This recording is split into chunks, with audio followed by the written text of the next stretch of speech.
Hello, today I'm back with the album ranking. This time I'll be talking about one of the biggest names in the world of gothic metal, and that band is Type O Negative. A band I haven't mentioned or talked about very much here on the channel. I mean, I know I've done a couple or a few CD pickup videos on them, and I'm pretty sure I did do a list video talking about my favorite songs from the band, if I remember correctly. And I think I might have done a video or two where I was showing all my Type O Negative CDs, if I remember correctly, and I think that's about it though, but either way, I do love myself some Type O Negative. Kind of shocked that I haven't done this ranking sooner, but either way, I'm finally getting around to it. But for this ranking, we'll be going from worst to best. Keep in mind, this is just my personal ranking. You don't have to agree with it, but feel free to let me know your ranking in the comment section below. But at the bottom, I gotta go with their second album, The Origin of the Feces. An album that I've never really cared for all that much, to be honest. Really, the only song that I return to from the album is the song Gravity. The rest of the album I can kind of take or leave. With that said, I wouldn't say there's anything on here that is offensively bad by any means. But at the same time, I've always found this album to be easily their weakest. But again, not bad, but definitely not top shelf Type O Negative, at least in my opinion. But next in my ranking, we'll be going to their debut album, Slow, Deep, and Hard. An okay album, unsuccessfully coping with the natural beauty of Infidelity and Zero Tolerance. Those two songs are probably my favorites on the album. But yeah, an album that in general I just don't reach for very much, or at least compared to other albums in their discography. But with that said, again, I do think it is an okay album, but I feel like they would go on to do even better. But next in my ranking, we'll be going to their final album, Dead Again, from 2007. And yeah, solid album. The title track and September Sun are probably my favorites on here. I do also like The Prophet of Doom. I think that's another standout. But yeah, an album, really the main reason why I have this album lower is mainly because it's just an album that I don't find myself reaching for as much as some of their other albums, or well, the albums above it. But yeah, still at the end of the day, I do think it is a solid album, but there are just albums that I just personally like more. But next in my ranking, we'll be going with Life Is Killing Me. Pretty good album. I think you get some of the band's best songs on here, like I Don't Want to Be Me, which is one of their more upbeat songs. I mean, of course, you do have your more doomy moments, but of course you also have your more upbeat moments on the album, or more upbeat songs. Less Than Zero has always been one of my personal favorites on the album, and maybe one of my favorite Type O Negative songs.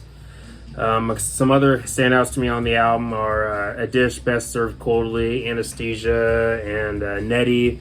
Nettie, I think, is kind of a underrated, another one of their more underrated songs off of here.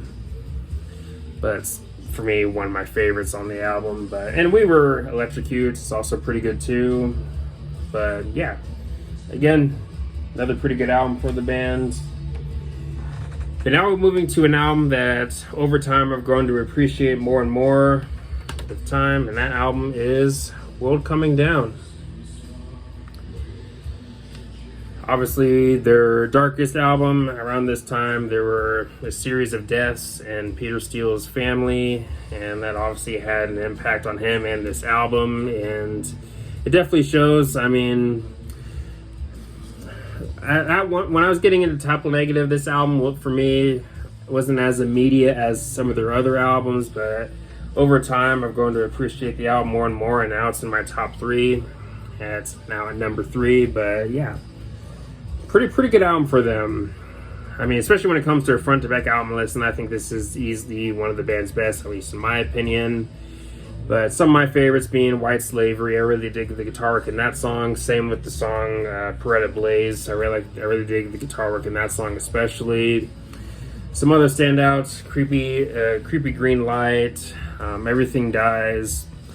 Who Will Save the Sane is maybe my favorite song on the album, and maybe one of my favorite Type O Negative songs. I do also got to shout out the epic title track, World Coming Down. That's another pretty good song off the album. But yeah, really great album. Next, we'll be moving to October Rust, landing at number 2, and With this album, you notice they go a bit more melodic. I mean, obviously you still have your more heavier moments, but especially coming after Bloody Kisses, you can tell this album goes a bit more melodic. But you do get some of the band's best songs on here, like "Love You to Death," which I think is one of their best singles. I also like "My Gift, My Girlfriend's Girlfriend," which is one of the more upbeat songs on the album. "Be My Druidess" has always been one of my personal favorite Type O Negative songs. "Wolf Moon," that's probably another one of my favorites from the band too. I do like their cover of "Cinnamon Girl." "Green Man" is probably one of my favorites when it comes to the deeper cuts in the album. But yeah, definitely one of the band's best in my opinion. But now, going to my number one, and this was a pretty easy choice for me. This has always been my favorite from the band, and maybe a somewhat basic choice for picking as a favorite, but at the same time, it's my favorite for a reason, and that album is Bloody Kisses. I feel like when it comes to a front to back album list, and I think this is easily their best. I mean, you have your more faster or more upbeat songs like "Kill All the White People," but you also have your songs that are more doomy, like the title track "Bloody Kisses." But yeah, you get some of their most well-known songs on here, like "Christian Woman," "Black Number One," and their cover of "Summer Breeze," which all three of those songs are, of course, some of my favorite songs from the band. But you have other really great songs on the album. You also get some of the band's best deep cuts on the album too, like "Blood and Fire," and I really like "Set Me on Fire," and "Too Late Frozen" to me is another standout in the album. And "Can't Lose You" I think is maybe one of their most underrated songs, especially musically. It has to be one of my favorites on the album. But yeah, solid album, easily my favorite from the band, and in general one of the best metal albums of 1993, I'd say too. I mean, you had many great albums from that year, and that album is definitely one of them. Probably a top 10 album of 1993 for me personally, but yeah, really great album. Anyways, let me know your thoughts on my ranking in the comment section below, and let me know your ranking in the comment section below, and all the good stuff. But anyways, thanks for watching. Please leave a comment and a like, subscribe. Have a nice day, and take care.